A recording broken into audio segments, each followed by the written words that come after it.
Hello, welcome back to the Exposure Ninja YouTube channel. It's been a while since I've been on this channel. It's really nice to be back here and helping the wonderful Andrea host a live stream today. She's going to be doing a fantastic webinar for us about how high-performing websites make people buy. It's going to be very, very good fun. And trust me, Andrea is an expert. She is team manager of our marketing consultant team, so she has all the knowledge. Welcome in, Andrea. Hello, hello.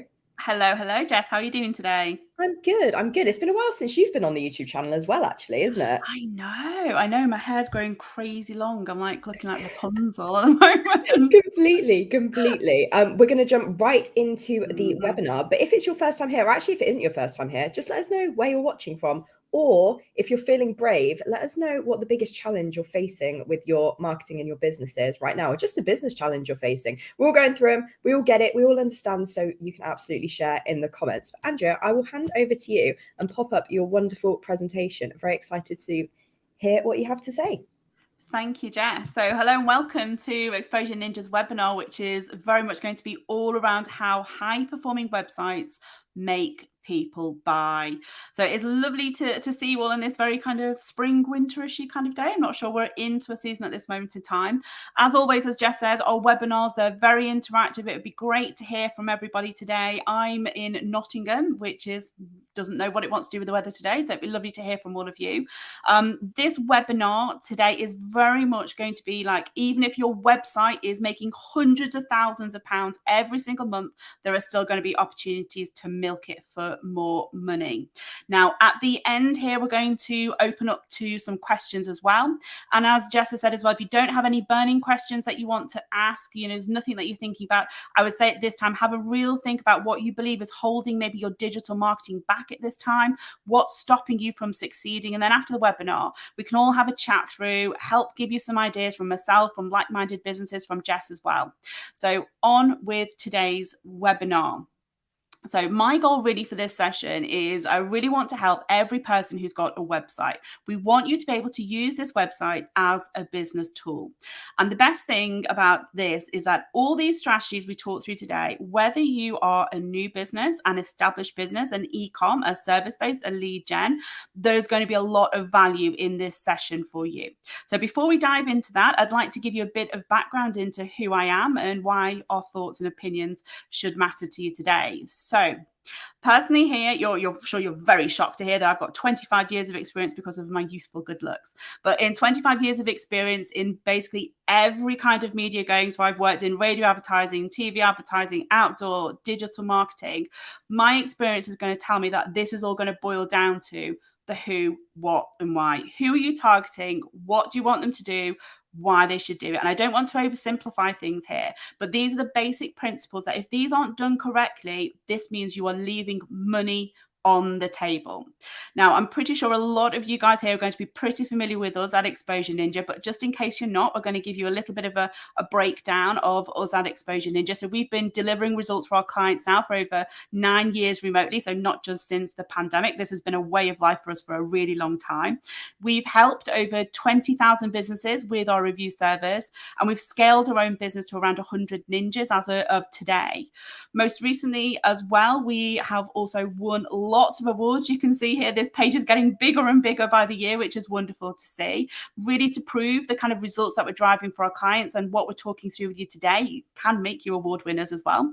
We've also written 3 best-selling books on digital marketing, including our most famous, which again, I'm sure you may be familiar with by now, which is How to Get to the Top of Google. And the really great news here for today with the websites is that we have built over 500 websites. We've also, through our review service, reviewed thousands more. And what that actually means is for you guys watching is that you are in great hands because we know how to get the best out of websites. So let's get started. So what we're going to be covering today are going to be 3 key areas. The first one is Ninja style conversion rate optimization, which I'm sure we'll all be dying to jump into. Then we're going to be going on to 4 ways to increase your leads without actually advertising. And then we're going to chat through those findings at the end. And of course, if you've got any questions as well. So let's start thinking about, the 2 different types of websites. We've got an e-commerce website. So when it comes to generating our clients' revenue, we have got a pretty good idea of the strategies that we need to actually implement on this. So if we look at this particular website, we've taken them from nothing to over £3 million per month with this strategy. And this didn't happen overnight. This is certainly a longer term period, which is what a great SEO strategy does to have in play. But the same can be said here. If you're sat there thinking, I don't have an e-commerce business, how are you going to do this for me? This one here, this is a lead generation business. And when they came to us, they were on 37 leads per month. We took them to 400 leads per day. You didn't hear that wrong. That was 36 leads a month to 400 leads per day. So this is what we're going to be talking about, is how can we get this working this hard for your business?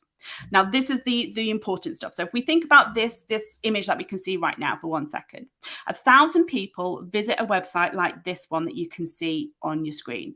What is going to happen next? Where do we think people are actually going to go to? And actually, if we look at this practically, we've got 1,000 people visiting into a website that wasn't a particularly great looking website. 99% of the people leave that website without doing anything. And we've only got 1% of people that take action.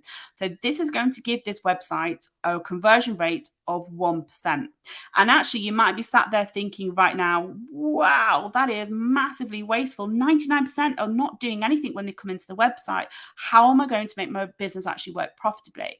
And actually, the reality of this is that for a lot of businesses, particularly the ones that were coming in from a review perspective, and our experience of this is a lot of businesses actually have a conversion rate that is less than 1%. And a 1% to a 1% increase would actually be a massive improvement to them. So it's really, really important that we start to think about this from a business perspective. Your website is a business tool. How is it converting? How is it working hard for you? Now, if we look at this in a slightly different way, so if we look at one of our pages here, so this is one of our most important pages. It's for our digital marketing review.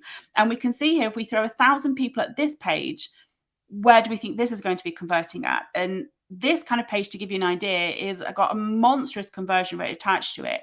We've still got, a huge percentage leaving. So 63% are still leaving, but 36% are actually converting and taking action. And that's the difference, and what that can mean to a business is making sure that you've got this conversion rate optimization in place. So contrasting, massive performance difference here. But what I want to kind of, I'd love to get you all to 36% conversion rate. That would be absolutely blooming incredible, to be perfectly honest. But if we're looking at general terms, so, if you're sat there thinking, what should my e-com be actually generating? What should my lead generation be actually generating for me? A good lead generation website can deliver between 4% and a 10% conversion rate. And an e-com website could sit between 5% and a 13% conversion rate. But if we think of those numbers still, if you're at less than 1% right now, we move you to 2% conversion rate. That is literally doubling your leads or your sales coming in. And this is where all of our campaigns need to begin with any client that we talk to here, because if your website isn't addressed to be working as hard for you as possible, and you go straight into wanting to drive traffic towards it, it's essentially the equivalent of pouring water into a leaky bucket. It's not going to deliver as profitably as it should be for you. And let's really kind of show you that impact. So if we take a little look at this website here, and this is a game that we've played quite a few times with everybody with it in this, and I'm not sure if you've seen this one before or not. But if we look at these two different websites here, we look at them at first glance. We've got the website A on the left, and we've got website B on the right. So both of these sites, they sell survey software for marketing agencies. Very similar offering. If you had to vote based on what you could see, would it be the website on the right or left? So if I was asking you the question, the likes of which do you think is the better business, would you say left or right? And then if you think about as well other questions that you may be asking, so which website has got the best customer service? Would you think it's the website on the right or the left, so A or B? And then, if you start to go even deeper and dive into this one, like which one pays their staff better? Would you think A or B?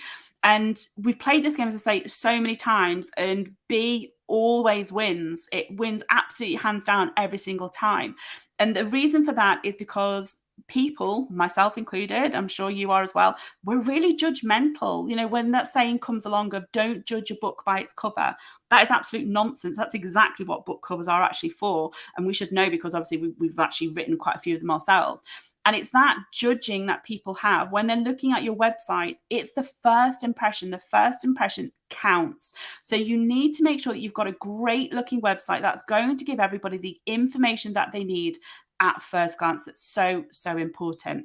So looking at it from a conversion rate optimization perspective, and really ensuring that when someone comes onto your website, you're talking to them in the right tone of voice, you're giving them the right information, they understand how you're going to help solve their problems. That's a great user journey. So it's easy to find the information, easy to take action, remembering that who, what, and why. This is exactly it. So let's start with the first way of how you can help your conversions. So number one here is all about credibility triggers. So at the start of the presentation, I gave you a little bit of an overview as to why you should be listening to us here at Exposure Ninja, why you should be listening to me. And that's to build up your trust factor. And that's exactly what we're talking about here, but for your business.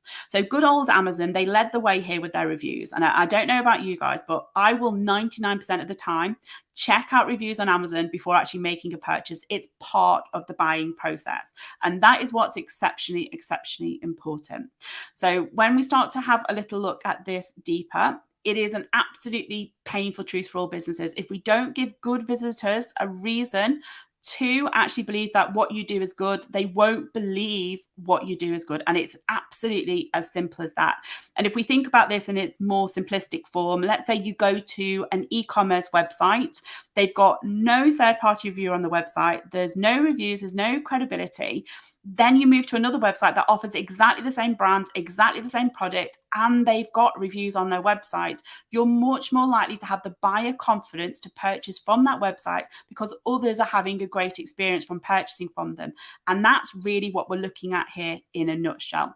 So let's show you some examples of what that can look like in practice. So we've got this one website. This is a lead generation website, and it uses credibility to its advantage incredibly well. So the moment we come across this, we can see we have got those credibility triggers. We've got a clean looking, great logo, multiple points of contact in the header section. So we're building up that trust. People can see how accessible you are. We've got information around opening hours, clear benefit positioning statement to actually understand what this business is about. That Trustpilot review logo, that 4.7 star excellent rating is really showcasing exactly why we should be using this business. Then we've got the likes of call to actions, or speak to us now as well, or request a callback. Then we also have the 3 key selling points highlighting the reason as to why you should make contact with them as well. So these guys do a really great job utilizing that third party reviewer. Whereas, there are a lot of businesses out there that don't necessarily automatically have a fit with a third party reviewer to help to build up that buyer confidence and credibility. So if we look at this example here, this is a fitness camp run by Bill Phillips. I don't know if anybody knows Bill, but he's been a pioneer in the use of before and after photos. So we can see here the credibility is already building for this kind of industry because we've got the before and the after to showcase the results. And that's what we're looking to do here, is prove that when you purchase from us, you're going to have a fantastic experience. So this is what he's done. He wrote the book called A Body for Life and actually created a supplement business called EAS. And both were all about the before and afters and selling in the reasons, the credibility of the business. Now, we would, from a review perspective, tear this website apart from what it looks like. It, so much things that we'd actually recommend from a what we'd change perspective. But he sold EAS for 160 million using credibility triggers and only credibility triggers. And that's really the power of having this on board as part of your tool. So we really want to make sure that you're thinking about that. And then there's another way as well, if you're sat there as a lead generation business, that business to business market, and thinking this is really tricky for me to do, how do I even do this? A really great way of doing this is by showcasing logos of companies that you've worked with, or maybe you've been featured in. Those kind of things are what we want here, because this is, again, just showcasing you. You can see here with this particular website, one of our builds, NHS, BBC, we're looking straight away thinking, oh my goodness, if these guys can trust this business, I definitely can trust this business. And that's the thought process that your visitors are going on as they land on your website. So what generally tends to make me really sad when I look at reviews is where we have these incredible, like as featured in logos, or we work with logos, and they're right at the bottom of the page, which is minimizing their impact. So we want to make sure we're putting them in what's called the above the fold, which is very simply basically put the window of the website we see before we start to scroll down. So very much the view that we can see at this moment in time. It's all about making sure that everybody can find everything that they need within this window. So hopefully this is starting to make sense so far of where we're looking to go with this. So on to number 2. And this is all about making sure we've got something really attractive, an attractive bait. How are we going to get somebody to act? What are we going to need to do in order to get them to act? And this is essentially sweetening that pot for them. And we see this again, time and time again, when we're looking at reviews, looking at different websites, particularly the lead generation websites. We see things like get a free quote. And quite frankly, you'd be right for thinking right now, why wouldn't my quote be free? Or we have the likes of a contact us as a call to action button.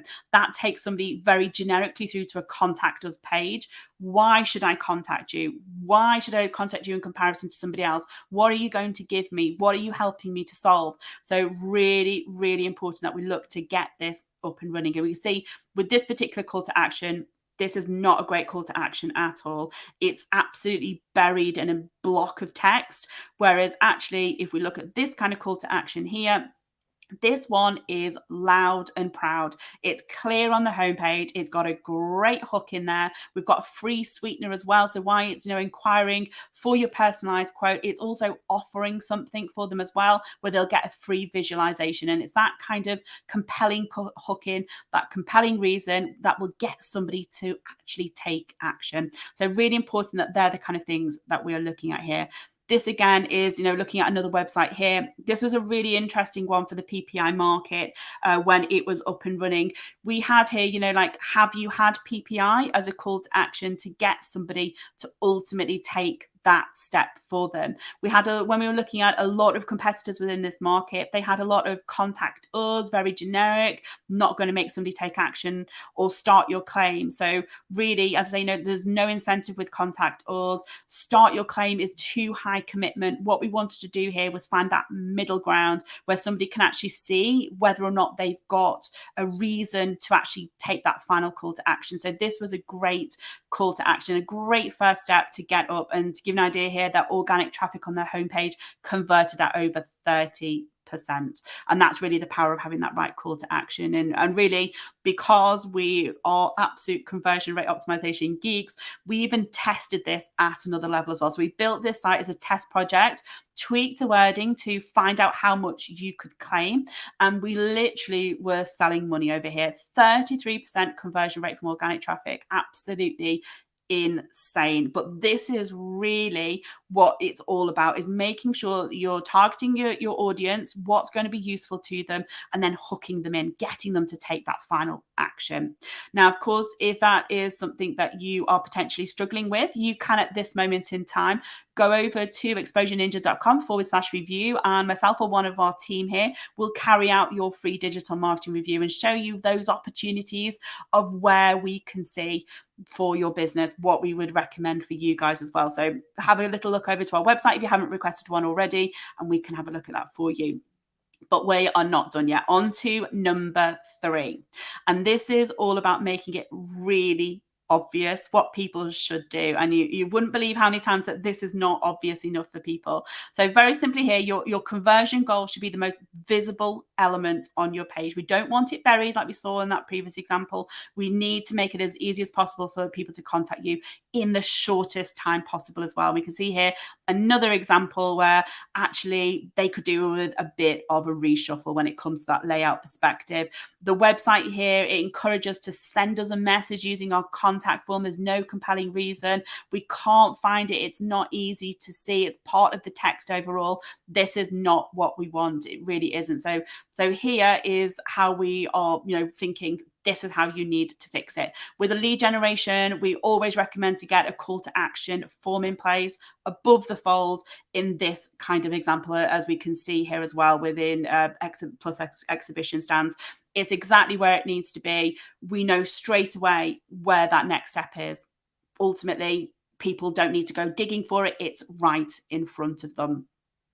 So you heard me mention as well Amazon earlier, and if we take a look at a page with visitors, so think about that e-commerce side of things, when it comes to somebody landing on a page, we want to make sure straight away they know what this is about. I can see the ratings. I can see it's got good ratings. I can see, I want to buy this book. And then what we need to think about more than anything is the enticement. There's a monetary value in, there's a monetary incentive even in there. So we can get it for free if we want to. We've got, credibility building, and we've got an overview of what this product is. So it's exceptionally important that this is laid out in this kind of way to make it nice, digestible information straight to hand for people. The ultimate thing here that we have to remember is that website visitors are notoriously impatient. If they don't see what they're looking for straight away, they're likely to bounce away from your website, which means that you're going to lose them. So really important that they can see everything really clearly as well. So what is holding you back from potentially actually making your website into a dream machine? And I know some people might be watching this and thinking, but I don't want to cheapen the look of my website. It's got a really lovely style, a really lovely look. I'm very image heavy. If people want it, they'll take it initiative. And to be perfectly frank with you, a really good way to imagine this is who you're designing for. It's not because your audience is lazy or dumb in any way, shape, or form. It's because they're distracted when they're on the website. Not everybody is 100% concentrating on the website when they're looking at it. If you think about somebody who's maybe on an e-commerce website of an evening, they could be on their mobile, they're half watching the TV, their children are crying, their baby's upset, their cat is scratching at the door, which mine will be very shortly, I'm absolutely certain of. If you're in the business to business environment, your boss is having a meltdown, that you're having a half conversation with a work colleague, that you're thinking about your to-do list. And if you combine all these things, it makes it really easy to understand that we need to make this process so easy for a site visitor as they're coming onto a website. And this is really, the Homer Simpson moment, that there's the donut, there it is. It's jumping. You need them to see exactly what they want, exactly what they expect to see. We don't want any friction. We want this to be nice and streamlined. No fluff, no faffing, straight to the point as fast as we can, because if they can't find what they're looking for, they are going to jump from your site. So it's really important to keep them on here with really compelling content as well. So that will give you a bit of an idea of what we're looking at from a placement perspective. Wave 4, what I really wanted to talk with you through today is, because this is not over in any way, shape or form, is that the fourth and final element is about making your blog work harder for you. And I really want you to have a think at this moment in time, because we'll go on to questions, is when it comes to a blog, firstly, think about, if you've got a website, who writes a blog? And then I want you to think, if you're writing a blog at this time, who gets traffic into their blog? So are you getting some good quality traffic into your blog? And then actually, do you get leads or sales coming in off your blog as well? And our experience here will usually show that this is very much a diminishing percentage when it comes through to who has a website to who is actually getting leads and sales generated via the blog. And if we take a look at this, this becomes very, very interesting. So how do you use a blog? So for those who are writing a blog, what we tend to find here as well is that what people can go down is the route of what's interesting to me, and then they write it and then they post it. And then this is not the most effective way of doing things. We will find this so many times. I'll go over to an actual review.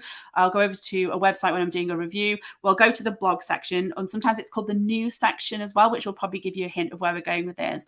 And it's literally a news section of what's going on internally within the business, like such and such got a promotion, woohoo. And the reality is, if you're taking this kind of approach to blog writing about, what's going on internally within your business, then nobody cares. What you're doing here is you're writing content that's boring. It doesn't help people. It isn't keyword optimized. You're going to be spending a lot of time that wouldn't be useful to you. What's really, really where we need this to be is making sure that your blog actually is the single largest source of organic traffic. And that's what we need to be thinking about, is thinking about this in a completely different way. So I want to just digest that with you for 1 second, that your blog should be your single largest source of organic traffic. So saying that again, hopefully correctly this time, I haven't stumbled over my words.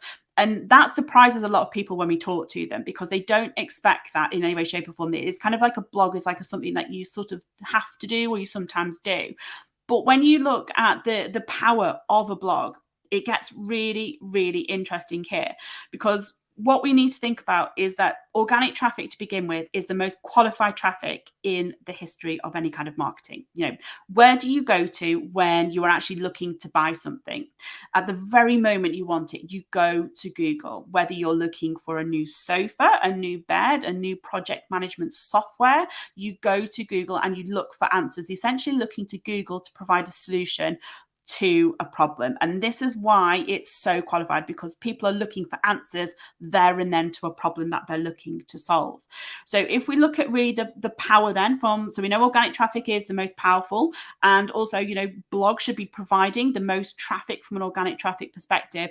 How can this look? So if we look at this particular system here, which is SE ranking, and to be really clear here, the data taken from SE ranking is absolutely an approximation. You'll get your data for your website in Google Analytics, and you can go into the landing pages within Universal Analytics and take a look at which pages on your website are performing most. And this is where you want to be seeing all of these blog contents that you're writing. You want to see some good numbers alongside them. So this is for CTAs, which is the UK's #1 accreditation for contractors. Really, really big business, 8-figure business. But we can see from the screenshot here that 19 of the top 22 pages on their website are blogs, and that's driving 25,000 visitors into the website every single month. And you may absolutely be forgiven for saying, well, I'm not a big national company. Does this work for everybody? And the answer is absolutely yes, it does. So this one here is a small solicitors firm in a very posh area of London. No marketing team at all. We do it all for them. And we can see here from the blogs that we've actually created for them, their specialist area is in divorce, and we can see the kind of the level of blog that's coming through here. And that's exactly the same sort of principle, regardless of what kind of website you are actually, you have yourself. So how should we be doing blogs? So what we're essentially looking to do here is target higher up your buying funnel, your sales funnel. So the call to actions we talked about earlier, they're all about those who are absolutely ready to make a purchase, ready to book in the call, ready to take action. But what about those that are in more research, top of funnel mode? And this is not an audience that we need to dismiss. This is an audience that we really need to think about. This is where the blogs come in. So those who are deciding who they should be using from a website perspective, which business they're going to go with, they might be asking, if we think about the likes of a mattress, a bed company, what is the best mattress for side sleepers? They might be asking, what accreditation does my contracting business need? Is the likes of Zoho better than HubSpot? So they're comparing brands. So they're in more of that top of funnel. So the very top of the funnel here, which is your research heavy mode, and you're taking people through towards the bottom of the funnel when they're ready to take action. But what we need to make sure of is that we're capturing that top of funnel when they are coming in. So once we know what they're interested in, what we then want to do is get a great piece of content that we can then utilize for them to make money. But in order to do this, we need to capture the traffic that lands on those pages. And now this is where we're bringing you back to conversion rate optimization. So for this stage of the funnel, we typically recommend using different call to actions that will suit the stage of the buying process. And this tends to be softer call to actions. And this is something that we really, really need to think about. So with the likes of a softer call to action, this could be the likes of an email marketing sign up, or if you have something useful to offer up your audience and free in exchange for signing up to email marketing. So this may be the likes of a guide for someone to download in exchange for signing up. Again, thinking about, that compelling reason just because it's in a blog. And we don't want to be thinking about, just a call to action of like sign up to email marketing. Why am I signing up to email marketing? What am I going to get if I sign up to email marketing? So it's really, really important to take those processes and make sure that they're implemented as part of this process as well.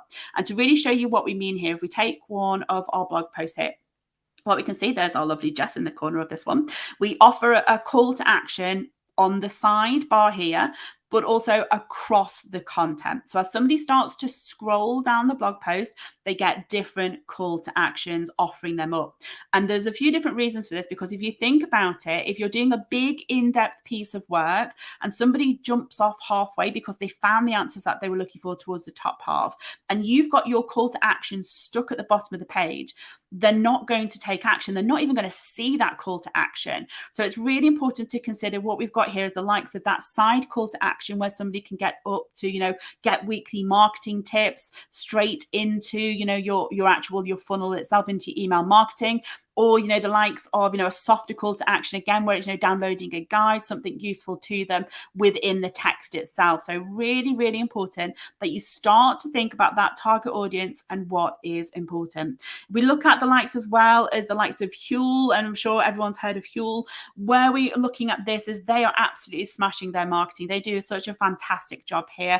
We've got the likes of, the first thing I love about Huel as well, they've got become a hooligan, because they're trying to get everybody into a group to become a member. So they've got a really lovely call to action. This is one of their blog posts, and we can see we've got 2 permanent call to actions on the blog content. We've got one for free deliveries on orders over £20, which highlights a USP. And then we've also got as well incentivizing people to sign up via the email address to receive a free bag of their strawberry and cream Huel Black Edition. So we can see here that they're really giving people a reason who's coming in, from a more top of funnel content perspective. They're still looking to collect that data. And then we're going to use email marketing to nurture it from there until they're ready. And that's a really important part, because if you think about who your audience is, the buying process your audience goes through. Sometimes when they're at the very top of the funnel, they're deciding who they're going to be using. They need lots more information, and your email marketing strategy is going to be your opportunity to nurture them through that funnel until they're ready to take action. So it's all about making sure that you're capitalizing on as much of that traffic coming into your website as possible. We think about this in a slightly different way as well. Generally, from a rule of thumb perspective, when somebody's coming into your website, 80% of traffic coming in is in research mode. So that means you've potentially only got a gap of about 20% to actually convert into a paying customer, into a paying lead. So it's all about making sure that if you are getting traffic into your website, to collecting as much of it as possible. And that's about making sure you've got different call to actions for different stages of the funnel as well. So if we have a little look now, we're nearly at the end. So thank you for staying with me until this point. But what we have also got, if you've watched this today and you're thinking from a call to action perspective, I have no idea, I don't know how to do this for my website, please help, then of course you can request your free digital marketing review. Myself or one of the team will show you where the opportunities lie for your business. And that really is all about conversion rate optimization. And it's time to get some questions in for today. Very, very good stuff, Andrea. Very much enjoyed that. I had a few questions coming through that I have saved throughout. The first one being from Laura saying, I sell apparel. What should I have on my website above the fold? Because I expect they were thinking, I can't really have a form or something like that, like in the example. So what would you suggest, Andrea? What kind of apparel do we know in particular? Or is it just generally like... All we've got right now is apparel. Okay, no problem. So I would say if you've got like lots of different categories, or if you've got like men's and women's from an apparel perspective, like shop men's, shop women's, to get them funneled into the place that they want fastest. If for example, you've got a particular category that people tend to go for, it's a bit hard to go in blind at the moment, but if you've got a particular category, you could go into call to action for the likes of shop coats, shop whatever that may be, depending on where that is as well. What you may want to think about, depending on where you are as a business, what your unique elements are. So where we had this recently with the likes of a vegan client, an ethical client that we're looking at, what you may want to think about, there we go, mostly feminist t-shirts. So what you may want to do there is have a slightly softer call to action as well, as find out about us or how you're helping kind of lower whatever it may be your target audience, because that might be important to them, because if they're coming in off the back of wanting to support you being a feminist company, then you might want to find out more about your business as well. So multiple call to actions are generally pretty good as well. So even in the lead gen ones where you've got that final call to action where it would be like, book your free consultation call now, what you may also have is there, find out more about our services, to make sure that you're actually appealing to lots of different types of businesses. Super useful. Very, very useful. I have to say, on e-commerce websites as well, I do enjoy when they say like bestsellers or most popular, because I always find it a bit overwhelming when it's just like new in, because I'm like, that could be anything. Whereas if it's the bestsellers, I know that that's the stuff that other people really like. So I think that's another really great option for that above the fold section. We've got another question from Friday Night Matt saying, in terms of your blog, how should you gear your content strategy when it comes to a local service business? Yeah, that's an interesting one. What sort of service, do we know what sort of service business Friday Night Matt's into? Okay, so from a localized perspective, this, it should still be around your individual services. It's more, I would say, more about, you might be able to help me out a bit here, Jess, finding the gaps in that market for you. So if you're doing keyword research, find your competitors who you're finding that you're up against the most, looking at your core services, looking to see where those gaps are for you, and then looking to build out content for them. And that's really what you want to be thinking about, whether you're local, national, or any way, or the other kind of way. You may want to hone in on like kind of local elements as well. If you know that it's interesting to your target audience and you're targeting visitors. So without really knowing too much about the business at the moment, but let's say you were the likes of patron deck. Thank you. That's very, very helpful. So I guess painter, decorator, you may want to highlight best local stores for wallpaper in Nottingham, those kind of like potentially kind of keywords and phrases, thinking about what your target audience would be searching for, and then looking to build out from there. I'm not sure if you'd have anything to add to that one, Jess. Not particularly. I think you covered it in a very, very thorough way. And it is more of a challenge sometimes when you are a local business, but it's definitely not impossible. It really, really isn't. Like, you can think about the kind of things like Andrea said, for instance, if people are searching for, things like best wallpaper stores in Nottingham, best DIY stores in Nottingham. And people do like to shop local. So you don't need to shy away from targeting things like local painter and decorator, although that's less blog content related.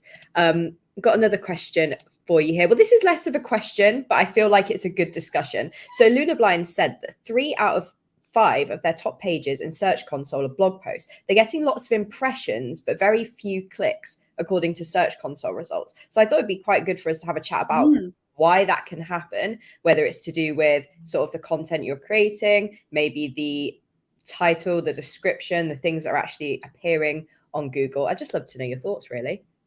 Yeah, oh my goodness, this is like kind of worms open, isn't it, with this one? So again, lots of impressions. Oh, that is a lot of impressions, isn't it? When we're talking about clicks, are we talking through to individual clicks when they're on the page from there, or? I haven't got any more information right about now, but they might come through with a little bit more if they are still watching. As high as I'm just seeing there, Jess. Yeah. What if we're talking about the likes of clicks through from there?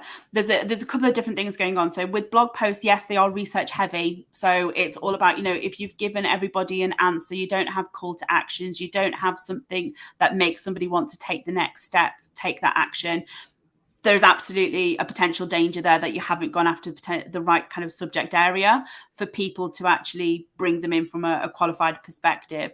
I had a really odd one as well the other week where it was I don't want to say the client's name or anything, but they were getting a ton of not business through, but clicks and everything coming through to their blog post about a particular subject area, but it's from a country that they didn't even serve. And it can happen. And they're like, we don't know how this happened. We don't know why it's happening. We don't know quite what. And it's just because you may be, there might be something really odd going on where it's unique. You've got unique content. There's nobody else creating it. And you are the only source that Google can find for this kind of information. But it's not doing you particularly well from a business perspective because that wasn't part of your strategy. So I would say 3 out of 5, though, that feels like quite high to me for the top pages. What do you think, Jess? Well, what I was sort of reflecting on throughout this when we were talking about the number of impressions and the clicks potentially being, actual conversions, I've been currently looking up quotes on how much it would cost me to move house. I'm not moving house until the end of the year, but I just want to start putting money away, ready. So what I've wanted is a calculator. I don't want to speak to anyone. I don't want somebody to start ringing me and emailing me quotes. I just want a calculator. And the amount of pages I've clicked on Google that say calculator, and it's a blooming quote form. And I know, I totally respect, I don't mind putting my email in and getting updates, but I'm not ready for the step they want me to take. So instead of me using their calculator, getting on their email list and getting them sending me emails throughout being like top things you need to think about when you're you know, when you're moving, different options for moving, all these kind of things, they're making me take this big step that based on the blog content, I don't want to take yet. And I think that's something that's very, very, very important to mention. Dale had some input on this as well and said it could be that they're text or image impressions from featured snippets in terms of there being that many impressions, but not getting the clicks through, because we know with featured snippets, there was definitely people saw a big drop in traffic because users were getting the answers that they wanted from the feature snippet without actually having to click through. So that could be the case, because Luna Blinds did confirm that these were click-throughs to the pages from Google to the site. Right. Yeah. Okay. Oh, okay. Then so they're being they're visible, but they're not. Right. That would make sense, wouldn't it? Yes. I wonder as well. I think no Luna Blinds as well. I think they're Nottingham based. So I wonder if there's like local locality in there as well. Now that I think that's ringing a bell, Luna Blinds, I think that is a local company to me. I might be wrong. Nice. Got a localer in the chat. We have a question from Lee asking, how do you start to plan writing a blog? Which I am happy to answer this question, Andrea, if you would. You go for it. You're a blog writer. I do a lot of blogs. Jess. Yes, yeah, of course. So any good blog kind of starts with keyword research, but less the normal keyword research where you're just finding those short keywords to target. You want the questions that people are asking, right? So for instance, my example from earlier, I'm searching how much does it cost to move house? I'm not searching house move or removals. I'm searching how much does it cost to move house specifically. And so I want to get a blog that explains in detail to me how to do that. So that's a lot better than targeting something like a couple of words that you would instead want to use for your homepage or your service pages, for instance. So once I've found a keyword that I can see, I know there's search volume for, you can use tools like SEMrush or SE ranking to actually get a bit of detail on how many people are searching for that keyword. But also there's some that you know that people are definitely searching for. So if you're in a niche business and the tools are telling you there's like not a lot of search volume, just ignore them because they're not always right. And if you know that people are searching for that from first-hand experience, then you're golden. And then the best thing to do really is to look at competitor content and see what they're including. So if they're including a step-by-step guide, make sure your guide is step-by-step. If they're including tables, calculators, all these kind of things, you should be including those in your own content as well. That's super, super important. So look for inspiration. Don't steal from anyone, but look for inspiration. And if you're of the AI related persuasion, you can also use AI tools to help you outline a blog if you are stuck, which can be super, super useful. We wouldn't necessarily recommend getting it to write your whole blog, but if you are interested in AI, a new video went live on our main channel, which is just Exposure Ninja, all about AI if you are getting used to it and learning about it. So I hope that answered your question a bit, Lee. Hope that was helpful. Anything to add, Andrea? I was just going to say, I think we can use thankyouninjas.com as well if you wanted to actually use something like SEMrush. Sorry, I was like, I've forgotten those buttons, Jess. It's me. No, it's fine. I've got it. Thankyouninjas.com. And what that will do is it will give you a free trial of SEMrush, and you can use that to find the keywords, the gaps in the market from a keyword perspective. If you don't feel very technical from an SEO keyword perspective, what we generally tend to recommend with clients within reviews is actually think about what you're being asked as a business by your customers. So what do your customers come to you asking you questions about your products and your services? Because that means that that's a potential objection that you can get across on your website to begin with and showcase your expertise, because somebody might be asking that within Google. Absolutely. Yeah. Fantastic advice, Andrea. Thank you very much. We've got another question from Darren. How do you get credibility as a new company if you haven't got any? If you haven't got reviews, if you haven't got testimonials, you've got no customers, how are you supposed to have reviews? That's a very good question, Darren. I would definitely say that obviously, I imagine a lot of businesses maybe don't just go gunning in one day, I'm going to set up this business, blah, blah, blah. They've maybe got some background of some sort within the business. It might be that you've offered free services, free products to somebody that you can get in exchange for writing a review. So even if you're starting out by just putting in written reviews that you've got from people, start that way and then add in the likes of your review, Trustpilot review, Google review, whatever third-party review you want. Slight kind of I've forgotten all the words now, to that is if you're a localized business, I would suggest going with Google reviews, because that will help you from an SEO perspective to get yourself in the map pack as well, because Google use that as one of its credibility factors. So it certainly might be worth, if you're more localized from a targeting perspective, to look at a Google review third party there. But alternative to that as well, what you could do, depending on, again, if you're e-commerce, product, services, and all the rest of it, is get your product out into the marketplace, so that when you see those websites that say things like as featured in, you can use that because you've sent it to the local newspaper and they featured you in an article or a bigger, magazine and that kind of thing as well, because you got featured in them. And they're really nice ones to start with. And I think that those ones as well give you massive impact, because even though you're as featured in, you still got your logo on your website regardless. So it's there and it's done. So I would definitely, they would be my starting places.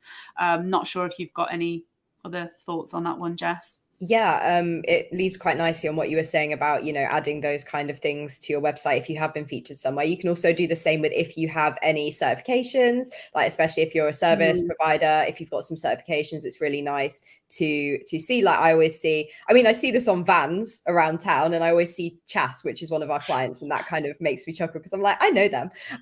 But you can include that same kind of thing on your website and say, if you're certified this and that, or if your products are certified, or if you're part of a scheme, like all of that stuff just shows that you're not just a web page in the vast internet. You're actually a business with people behind it who put the effort in and have some things that you care about. So credibility isn't just about reviews. And also just don't be afraid to ask new customers to leave you a review. You can follow up with automated emails to chase them up for a review. Or if you're offering a service in person, just be like, hey, it'd be really helpful to me if you could leave me a review on Google or on Facebook, and people often, if you do a good job, people want to leave a review. And if you're kind about it and just stress it really helps you. It really helps you out. So yeah, don't be afraid to ask for reviews. Really good question up next, Andrew, which I think is quite a polarizing one. Do you find pop-up contact forms work or annoy? There is a very fine line here. There certainly is. And we are massive advocates of forms, but for reasons as well. So we don't just want to start spamming people as they get onto your website, particularly like if you think about new visitors experience that come onto your website. We've all been there, haven't we? We load up a website and something immediately jumps at us and we're like, I don't even know what you do yet. And you're kind of trying to throw sales messages at me. So that's it's got to be done in a certain kind of way. So we'll always recommend a timed pop-up. So when we're talking about timed, you can set this to be when somebody has spent X amount of time on your website or they've navigated across X number of pages. And what this is making sure of is that you've already started to get that engagement with somebody. They're already showing an interest because they've started to navigate through your website. So that is going to mean that that's going to work hard for you anyway, because what you don't want to do is just collect data for the sake of it either with email marketing. You want to collect data with somebody who's showing an interest, because that is going to give you a better conversion ultimately. Then when you've got that pop-up, when it's timed, what we generally tend to recommend here, if you can as well, is as you cross it down, if somebody crosses it down in the bottom right left-hand corner, the bottom right-hand corner, it still stays there with like a big discount code in it, or something very similar. So if they haven't quite, finished their user journey and they maybe want to come back to it, but they've lost the email now, they didn't fill it out, and there's that fear of like, you'll make them cross. So you want to make sure it's nice and accessible for as and when they are ready. Contact forms as well, it has to be for a compelling reason. If it's an e-commerce website, we're going to need to offer them some sort of incentive financially, whether it's X% discount off the first time purchase or a monetary value off the first time purchase. People are not going to sign up to email marketing for no reason. That you've got to give them. I think there's almost like, I don't know whether you'd agree with this as well now these days, Jess, it feels like people have an expectation that they're going to get a discount from their first time purchase as well. And they're looking for it. And if they don't find it on your website, you're in danger of them jumping away to go and find a discount for that particular product somewhere else, or actually Googling a discount code for your website in order to try to find it. So it's easier and faster to just give it to them, and then they don't need to look for it anywhere else. I would suggest from a lead generation perspective, this is slightly different depending on your product and your offering. Sometimes the likes of a free trial helps for something where you're looking to sign them up on a monthly basis, so that you're giving them something for a free 7-day trial, 3-month trial, that kind of thing. And what tends to be a really nice one as well for the business to business is something like a free guide, a free downloadable that's behind that gated email. But it has to be really useful to them. You can't just get them into your funnel for no reason. We've got to give them an incentive in order to put them in there. Yeah, I completely agree with everything you said there, especially in terms of like downloadable guides and stuff. Don't be afraid as well to like make ones that are tailored to specific popular pages on your website. So what the pop-up that you have on the homepage might be different for those people who are landing on the on a service page, but obviously don't overdo it. You don't want somebody's doing some research and bouncing about your website. They don't want to be faced with a different pop-up every single page. So just make sure your settings are set up well so that you're not overdoing it. If you want to see an example of a website who somehow goes so overboard with pop-ups but does it that somehow work, and I don't like this business, but they're a good example, is Shein, the e-commerce store. They have like pop-ups that comes from the side that says like discount 30% off for new customers, and then you can close that down, but it's still there, but it pops up automatically when you land on the website. I mean, that is a very chaotic website, but I think it was when you said about having something that pops open but then sort of is minimized so that you don't forget it later. I think that is actually I think that's quite a good example. We've actually done a digital marketing deep dive on them a while ago, and it's surprising how many pop-ups and stuff they have on the website, but somehow it works. We've talked a little bit already about coming up with fresh blog topics, so that's one that we've covered. So now I've got 2 questions that kind of tie into each other, I would say. So is there a problem with having too many different CTAs above the fold? For instance, like contact form, telephone number, calendar, invite for a callback. And we've had a similar question, which is for the e-commerce. So we have 3 main products on the homepage. Should I prioritize navigation to different products or focus on general CTA? So basically, how much is too much, Andrea? That's the question. How much is too much? Well, that's a very good question. I think with what we have to say here is that there is no right or wrong answers for any of these to begin with. Every business is individual, and your target audience is going to be individual as well. So you need to think about your target audience and the mindset of your target audience. And I think what you were just saying there about Shein is a really classic example. Somebody going onto that website is going to forgive them for all those pop-ups because they know it's cheap, it's easy to do, it's all the rest of it. So they're like, get away from me. But that's their target audience. That's fine. Whereas somebody going over to like a big brand website, which I can't think of now because I'm broke and obviously we don't have designer brands anymore, is that they're not going to experience that because that's a very different target audience, and expectations are going to be very, very different of that experience when somebody goes onto the website. And that's the same kind of thing whether you're in lead generation and on what you're selling and what's going to be important to that on individual target audience as well. What I would say is that the likes of your phone number and your email address, you don't necessarily need to automatically think about them as call to actions.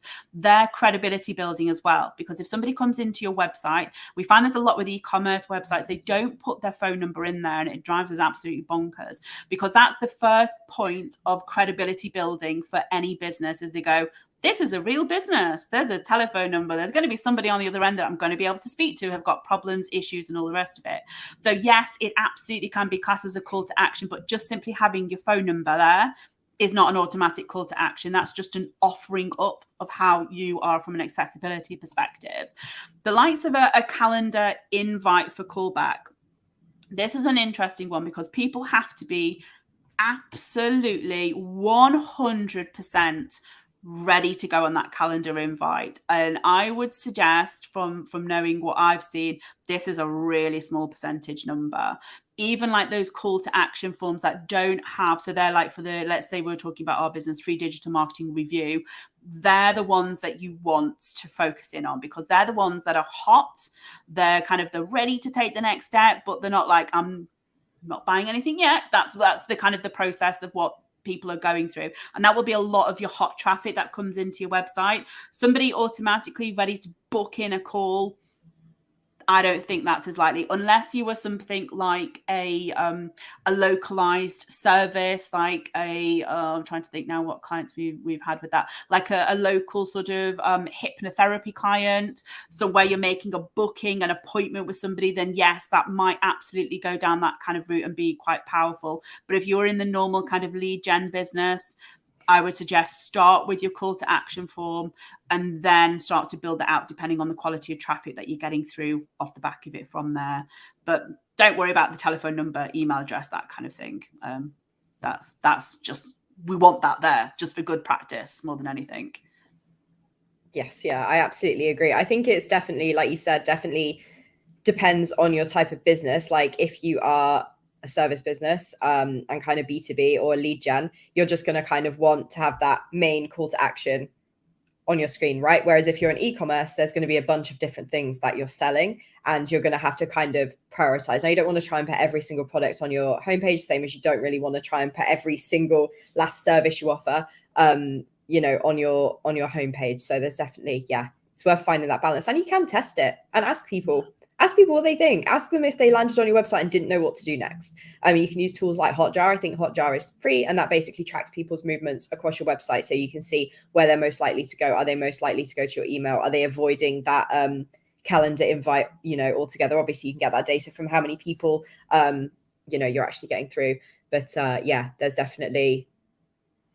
a balance there. And it is, as Andrea said, it's so important to remember that every business is different. There's no one size fits all. And it's very dependent on your target customers, what your competitors are doing and whatnot. I just want to answer this question very quickly from Paul. Do you use an AI tool for your blog writing? Have you tried ChatGPT?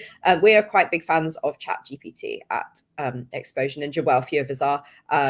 If you head over to our main YouTube channel, there is a video that we just published about ChatGPT and how you can use it in marketing. But yes, I use it a little bit, not so much at the moment, but I can definitely see the benefits there.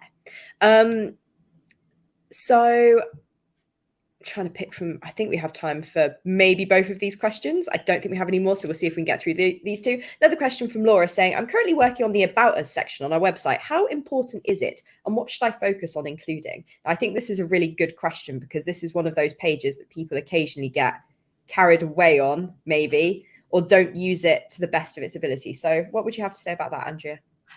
This is your personality page. This is where it depends again. I know, Laura, from what you said, that you have kind of got a real core target audience, and you will want to go personality led. You will want to tell them what your ethics are, what you're doing to help people, why you set up the business, the background of the business, all those kind of wonderful things. This will be slightly different for obviously the likes of business to business. It still is going to offer you that opportunity to build up your personality. If you were, for example, offering up like an individual service, so you're selling yourself in a business to business kind of way, yes, absolutely. Personality led again, experience about you, what makes you special, why you went into this, because people want to know who those people are behind this website. And that's a great opportunity for you to get that messaging across, and people can go, I like this person, I like the business, I like the feel of this, they make me feel good. And that's what you're trying to do with the About Us page. I wouldn't go crazy on it from a length perspective, as Jess said, but we also do want to make sure you're getting across your core value. So don't go too small where you've just got like a little block of content, because people will be like, is this a real business? Is like, did they do this? So there's certainly, again, there's a very fine line to make sure that you're building it out so it's big enough, personality enough to be able to get that information. Yeah, completely agree. And I'd just like to add as well is that I don't know how popular About Us pages are, or if your customers will necessarily be seeking out that information. And one website that I was on today looking for examples for a video was Lululemon. And on their product pages, they have a little section that's like, why we made this, rather than it being like what it is. It's like, why we made this. And I think for a business like yours, Laura, I think that could be, that kind of gives a little bit of your personality across without have people needing to go to your About Us page to learn that. They're kind of learning it in the places they already are while they're thinking about converting, whether they're looking through a couple of different businesses. Maybe that's the thing that will spur them over the edge, is to, know a little bit about your personal journey and why you created that specific product. Yeah. Time for one more question. from Dave's Doors saying, is persistent, time-consuming blogging, even without the traffic at present, still better than joining the risky PPC fight from a Google Juice point of view? There's a lot of fancy words in there, Dave. I think we get what you mean there. Absolutely. If that is targeted content, absolutely. If you are blogging for the sake of blogging without a strategy behind it, no, it's not going to do you. I mean, it might do. You might get lucky with it, but that means that actually, from a time perspective, you've not got, a good use of your time there. If you're spending time looking into the gaps, looking at that keyword research, looking at your competitors, and then building out good content off the back of it, you go for it, Dave. That's exactly where we want to be. But you have to think about the strategy. You have to think about the bigger picture of what you're going to get from it. Yes, absolutely. Like if you're, for instance, I'm going to assume you sell doors, Dave. But if you were to try and create a blog targeting the word doors, you are going to have a very nasty time in both your blogging and both in your PPC fight, because that's going to be a very, very competitive keyword that doesn't necessarily show, that much sales intent, doesn't necessarily, there's loads of issues that would be there. Whereas if you're targeting something like, top 5 doors for farmhouse conversions, then you're going to be getting, I think that was quite a good title, but you're going to be getting people that are a lot more, ready to buy, and, you might have a little bit less traffic, but it's definitely going to be a lot more specific, and you've got more chance of ranking than if you were to target doors. As if by magic, your cat decided to open the door to punctuate this. He's like, it's time. It was like, yeah, they're like, you've run over by 1 minute, so you need to wrap up. But thank you everyone so much for watching, and thank you so much, Andrea, for hosting. It's been a lot of fun to there we go. have a chat. There we go. The cat came to wave goodbye to everyone, which is absolutely fine. Don't forget that you can request a free website and marketing review at exposureninja.com/review. And maybe Andrea will be the one to review your website. Who knows? Or another marvelous person within the marketing consultant team. Anything else you want to add, Andrea, before we go? No, absolute pleasure. Just make sure your websites are conversion rate optimized. Absolutely. And this webinar will be staying on our YouTube channel. So if you want to revisit it later at any point, you can. If you're just tuning in now, don't worry, you'll be able to start this again in like 10 minutes. So you will not miss out. Thanks so much again, guys. Andrea. And we'll hopefully have you back on the channel soon. Bye.